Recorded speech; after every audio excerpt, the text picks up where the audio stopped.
ኦራይት ምን አይነት ጥፋት አሁን ባየሽው ላይ አሁን ባነበብለው ላይ በልጁ ማመን የዘላለም ሕይወት የለውም ሰው አምናለሁ ባንተ ካልሽ ከሱ ጋር ትሆኛለሽ ዮሐንስ ወንጌል ምዕራፍ 14 ላይ እንደሚናገረው ከቁጥር 1 ጀምሮ ከሱ ጋር መኖር ፈልጋለሁ ከእግዚአብሔር ጋር ካልሽ ከሱ ጋር ትኖሪያለሽ ኖ እኔ አንተን አልፈልግም ካልሽ ደግሞ ለሰይጣንና ለመላእክቱ ወደ ተዘጋጀው ትሄጃለሽ ሰይጣን ጋር አብረሽ ህብረት ታደርጊያለሽ ማለት ነው ሲኦል ማለት ሰይጣን ጋር አብረሽ ህብረት የምታደርጊበት ነው ማቴዎስ ወንጌል ምዕራፍ 25 ቁጥር 40 አካባቢ ሂዱ እናንተ ወደ ከሰይጣኑ ጋር ከእንትኑ ጋር ሂዱ ይላችኋል ክፈቱ አንዴ ሜቢ ጥቅሱ ጠፋኝ ማቴዎስ ወንጌል ምዕራፍ 25 40 አካባቢ 41 40 እሺ አንዴ ያክል ጠይቅ እግዚአብሔር ጋር ህብረት አብረሽ ታደርጊያለሽ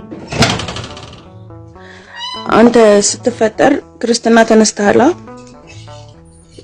እሺ ክርስትና ተጠባዩ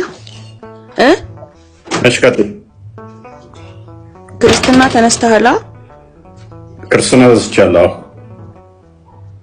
ለምን መልካም እሺ አንዴ ክፍልና አንብበው ስለዚህ ቀጥል ክርስቲያን የኩንት መልስልኛለህ መልስልሻለሁ ማረግ ለምን አንተ አትመልስላትም ሰርች አታርግ አንተ ራስህ መልስልኝ ለምንድን ነው አንተ ነው መጽሐፍ ቅዱስን አታንብበው አንተ መልስልኝ ይሄን ማታንብበት ከሆነ ለምን ክርስትና ተነስታ ይሄን መልስልኝ መልካም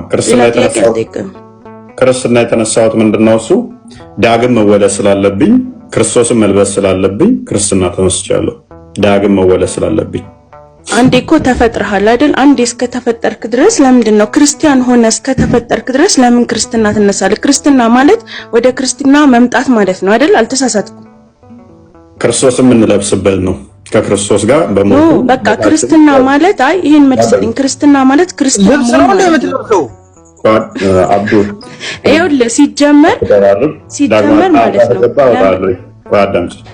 አንዴ ሰማኝ ፎይ አዩ ቀጥይ ይኸውልህ ክርስትና የሚነሳው እኔ እንደማውቀው ከሆነ ሲፈጠር የሰው ልጅ ሙስሊም ነው በቃ ይሄን ማን ሙስሊም ሆኖ ስለተፈጠረ እኮ ሙስሊም ሆኖ ባይፈጠር ክርስትና ተነሳም ክርስትና ማለት ይኸውልህ ክርስትና ማለት ክርስቲያን መሆን ማለት ነው አዳምጪ እሺ ኦራይት አንዴ ክርስቲያን አዳምጥ እንደምጠቅስ ከፍተልኛል ሶሪ ስለዚህ ሙስሊሞች እስካልታጠቡ ድረስ ሙስሊም አይደሉም መሐመድ ራሱ መታጠብን የለመደው በ40 ዓመቱ በኋላ ነው ሙስሊም የሆነው 40 ዓመቱ ላይ ነው ተዘጋጂ ይሄንን ጥያቄ ስለመጠየቅሽ ይሄ ልመልስልኝ መታጠብ ያልከው ልመልስልህ ቆይ አሁን አልጠየቅሽም ለጊዜው ተዘጋጂ ቆይ ልመልስልህ ቆይ አንተ ሽንት ቤት ስትሄድ ውሃ ይዛገባል አልጠየቅኩሽም ተዘጋጂበት አንቺ የምታውቂው እሱን ስለሆነ ነው ሐዲሱና ቁርአኑ እንደዛ ስላልሆነ ማለት ነው የኛን ልመልስልሽ ኦራይት ክርስቲያን ምንድነው ስከፈተው ኦኬ አብዱላህ ሙስሊም 240 ኦራይት ቀጥላለሽ ተዘጋጂበት መልሱን ለማዘጋጀት ይሄንን አዲስ ትፈሰሪዋለሽ ኤኒዌይስ እኛ ክርስትና እንነሳለን ክርስትና የምንነሳው ምንድነው ዳግም መወለድ ስላለበት ይሄም የጌታችን ትእዛዝ ስለሆነ ዳግም ክርስቶስን ሞቱን በሚመስል ሞት ዮሐንስ ወንጌል ምዕራፍ 3 ቁጥር 13 ነው ቁጥር 1 እስከ 6 ቁጥር 5 አካባቢ ክፈተልኝ እኛ በመረጃ ነው የምናወራው ዝም ብለን ተረተረትም አይደለም ባይዘ ኦኬ ኢየሱስ መልሶ እንዲህ አለው እውነት እልሃለሁ ሰው ከውሃና ከመንፈስ ካልተወለደ በቀር ወደ እግዚአብሔር መንግስት ሊገባ አይችልም ሰው ከውሃና ከመንፈስ ካልተወለደ በስተቀር ምን ወደ እግዚአብሔር መንግስት ሊገባ አይችልም ከስጋ የተወለደ ስጋ ነው ከመንፈስ የተወለደ መንፈስ ነው ስለዚህ ዳግም ልትወለዱ ያስፈልጋችኋል ስለዚህ ዳግም መወለድ አለባችሁ ተባል ምንድነው ይሄ ጌታችን የአምላካችን ትእዛዝ ከሆነ አሜን ብለን እንቀበላለን ማለት ነው ስለዚህ አንዴ ሚውታክ ስለዚህ የትእዛዝ ነው ማለት ነው ስለዚህ ሁላችንም ስንወለድ ልጆች ከሆነን እንደ ልጅነታችን የእግዚአብሔርን ልጅነት ደግሞ ማግኘት ስላለብን ከስጋ ከእናትና ከአባት እንወለዳለን በስጋ ፍቃድ ማለት ነው በመንፈሳዊ ደግሞ የእግዚአብሔር ልጅነትን እንደገና ገንዘብ እናደርጋለን ባሪያ ስላልሆነን እኛ ማለት ነው እግዚአብሔርን ልጅነት ማረጉ ለምን አስፈልገ ፋይ እንደገና ማረጉ ለምን አስፈልገ አዳምጥ ቆይ ለምን ረመዳን ትጾማለህ ለምን ሻዳ እንትን ትላላችሁ እያልኩ መጠየቅ አይጠበቅብኝም በኡዱ ብቻ እንዴት ነው አዳምጥ ሰው ህፃናትንም ጠይቃለሁ። ገሃነም ነው የሚገቡት ህፃናት በአንተ አዲሱን ከፍቻ ሳያለሁ። ተረጋጋ፣ አትንቀልቀል። አትንቀልቀል፣ ጣልቃ ትግባ። ሀዩነሽ አደምንስ የጠመቀው ማን ነው? የአደም ነፍስ አባት ማን ነው? የአደምን አቦሊሽን እጠይቃችኋለሁ። ምክንያቱም አቦሊሽን በራሱ ኃጢአትን ማስወገጃ ስለሆነ በእስልምና ሎክ አቦሊሽን በራሱ ኃጢአትን ማስወገጃ ስለሆነ ስለምጠይቅ አትቸኩል። ኦልራይት። ስለዚህ ወደኛ ስንመለስ ሰው ትንሣኤን ለማግኘት ከክርስቶስ ጋር ምን መሆን አለበት? ሞቶ መነሳቱን ለማሳየት ትእዛዙንም መጠበቅ አንድ አለበት ማለት ነው። ስለዚህ ክርስቶስን የምንለብሰው ምንድነው? በጥምቀት ነው። ገላትያ ምዕራፍ 3 ላይ እንደሚናገረው ቁጥር 24 አካባቢ ጀምሮ አንዴ እንትን በለው። ተረት ተረት ሳይሆን የምናወራው በመረጃ ነው የምናወራው እኛ። ይኸውልህ ያልኩህ እኮ አንድ ትሆኑ ዘንድ ቆይ አንዴ ከክርስቶስ ጋር አንድ ትሆኑ ዘንድ የተጠመቃችሁ ሁሉ ክርስቶስን ለብሳችኋልና አይሁዳዊ፣ የግሪክ ሰው፣ ባሪያ ወይንም ጨዋ የለም፣ ወንድ ወይንም ሴት ሁላችሁ በክርስቶስ አንድ ሰው ናችሁ። ሱራ 4:34 ላይ ሰውን በሰው አበላልጦ ከወንዶች ሴቶች ትበልጣላችሁ ምቷቸው እንደሚል አይደለም። እኛ የተጠመቅን ሁላችን ምንድነው? አንድ በክርስቶስ አንድ ሰው እንባላለን። አንድ ባሪያ ጨዋ ምናምን ብሎ ነገር የለም። ስለዚህ ማቴዎስ ወንጌል ምዕራፍ 18 ቁጥር 1 እንክፈተው። ስለዚህ ሁላችን ስንጠመቅ በክርስቶስ እንጋጠማለን፣ አንድ ሰው እንባላለን ማለት ነው። ዳግም መወለድ ነው። ሕፃናትንም ጠርቶ በመካከላቸው አቆመ፣ እንዲህም አላቸው፣ እውነት እውነት እላችኋለሁ ካልተመለሳችሁ እንደ ሕፃናትም ካልሆናችሁ ወደ እግዚአብሔር መንግሥት ሰማያት ከቶ አትገቡም አላቸው። ስለዚህ ምን መሆን አለበት? ሰው እንደ ሕፃን ልጅ መሆን አለበት። ሕፃናት መንግሥተ ሰማያት ለእነሱ ነች የተገባችሁ በክርስትና። ሕፃናት ምንድነች? ለሕፃናት መንግሥተ ሰማያት እንኳን የሕፃናት ነች። ይሄን እስልምናው ላይ ብናመጣው ሕፃናቴን ነው የሚገቡት ተብሎ መሐመድ ተጠይቆ አላህ አለም አላቅም ነው። ገነት ይገባል ብላ አይሻ ኖ አይሻ ሁለተኛ እንዲህ እንዳትነገሪ ነው አላት መሐመድ። የካፊር ልጆች እሴን ነው የሚገቡት ተብሎ ሁለቱም እስተነ ቤተሰቦቹ ገሃነም ነው የሚገቡት አለ። ኤኒዌይስ ቶፒክ ስላልሆነ እሱን ልተወው ለጊዜው። ስለዚህ ክርስቶስ ምን አለ? ሕፃናት የመንግሥተ ሰማያት ምሳሌ ናቸው ብሎ አስቀመጠልን። ስለዚህ ጥምቀት ለምንድን ነው የምንጠመቀው? ከክርስቶስ ጋር የክርስቶስ ትእዛዝ ስለሆነ ሞቱን በሚመስል ሞት ከእሱ ጋር ህብረን ለማድረግ ሮሜ ምዕራፍ 6 ቁጥር 1 እስከ 6 ስለሚናገር ማለት ነው። ኤኒዌይስ አሁን ወደ አዲሱ እንመለስና ለምንድን ነው ውዱ የሚያደርጉት ሙስሊሞች? ውዱ የሚያደርጉት ሙስሊሞች ለምን? እኔ የኔን አልመለስክልኝም። አንዴ ቆይ አዳምጠኝ። ውዱ የምታደርጊው ለምንድን ነው? እንግባባ። ውዱ የምታደርጊው ለምንድን ነው? እንግባባ። የኔን የጠየቅኩህን መጀመሪያ በስትክክል አልመለስክልኝም። ይኸውልህ እኔ ያልኩህ ለምንድን ነው ክርስትና የምትነሳው? ክርስትና የምትነሳው ዳግም ለመወለድ አዳምጠኝ እየመለስኩልህ ነው። ዳግም ለመወለድ ነው አልከኛ። ስለዚህ ዳግም የምትወለደው እግዚአብሔር በፈጠረ ፍጥር እርግጠኛ አይደለህም ማለት ነው። እሱ በስትክክል አልፈጠረኝም፣ እኔን ክርስቲያን አድርጎ አልፈጠረኝም እያልክ ነው። ይሄን ካልክ ደግሞ ስትፈጠር ክርስቲያን አልነበርክም፣ ክርስትና ተነሳ። ክርስትና ማለት ደግሞ እኔ እንደማውቀው ከሆነ እንደምረዳው ክርስቲያን መሆን ማለት ነው። ስላላመንክበት ነው ክርስትና የተነሳው ዳግም የተወለድከው ማለት ነው። ኦልራይት እሺ፣ እናመልሰው ክርስቲያን የኔስ ራሳቸው ላይ ሲሆን ጥሩ አድርገው ይረዱታል። ይሄን ለምን አትመልሰውም? ለምን ወደ ክርስቲያን ታደርገዋለህ? ራስህ ወይ ሲጀምርስ ናና አንድ ከፈተው ምንድነው እየከፈትክ ያለው? ሱራ 2:100 በቃ የኛው ላይ ተይርበታለህ። ሱራ 2:160 34 38 ከፈተው።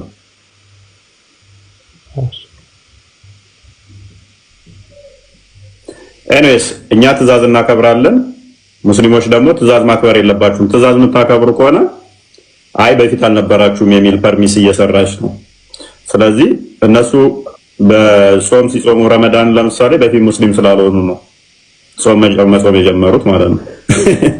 which is lame argument በጣም ደካማ ነው ማለት ነው።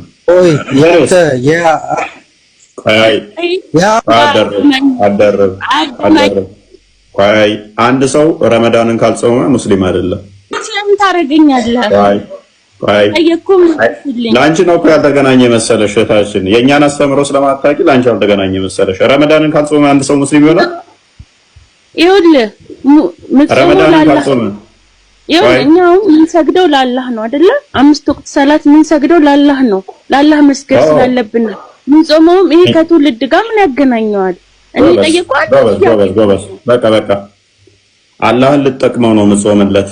እኛ ግን ለራሳችን ነው ባሪያ ላለመባል ገነን ለመግባት እንጂ ለአላህ ብለን አይደለም። እኛ አላህን ምን ልንጠቅመው ምግብ ስላልበላንለት እሱ ልንጠቅመው አላህን ልንጠቅመው ማለት ነው አይደለም። ለመጀመሪያ አስማኝ ልንጠቅመው አይደለም። አይ አንዴ ፍሪሳን አዳምጪ። ኤኒዌይስ የአላህን መንከር ወይንም የተፈጥሮ መጥመቅ ያዙ ይላል። ምን ማለት ነው እህታችን? በምንድን ነው የአላህን መንከር ወይንም መጥመቅ ያዙ ይላል? በምንድን ነው የምትጠመቂው? መጠመቅ ኧረ መጠመቅ የለም እኛ ጋር ሲጀመር በቃ ሰላት ነው፣ መስገድ ነው፣ መጾም ነው። አንብቢው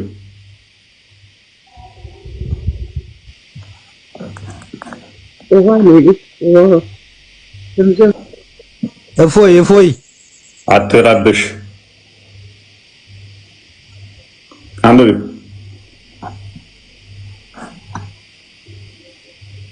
እንግሊዘኞቹ አልቃሪ እንደ እንትና አንድ እንትና አረብኛ ክፈትላ ዩሱፍ ሀዲን ክፈትላ። ለምሳሌ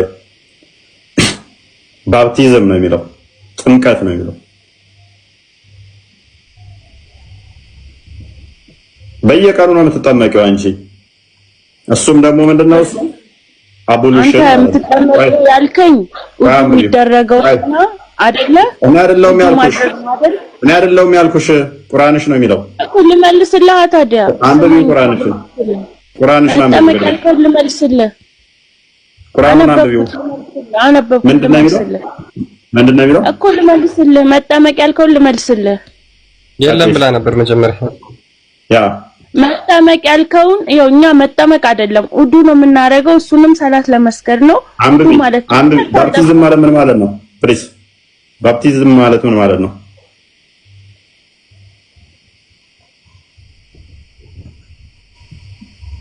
መነከር ማለት ምን ማለት ነው? መነከር ማለት ውዱ ነው። ይኸውልህ መነከር በእናንተ ነው፣ መጠመቅም በእናንተ ነው። ቁርአኑ እና አዩ ኮፒ አድርገህ ነው አባቴ። እኔ ቁርአኑ እኮ ነው በምታመጣው ነገር አይደለም ማምነው፣ እኔ በማውቀው ነው ማምነው። ኦልራይት ቁርአንሽን ክፈሽ። እሺ በቃ ነይ ቁርአንሽን ክፈሽ። ከላይ ላድርግሽ ከፍቻለሽ። ቪዲዮ አልከፍትም አባቴ። አንብቢው። እሺ ክፈሽን አንብቢው። በቃ ያራስሽን በቀራ ላይ 138ን ክፈሽ አንብቢው።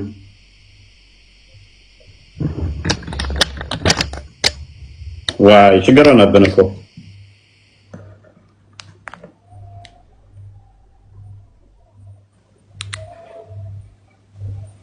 አለሽ አዩ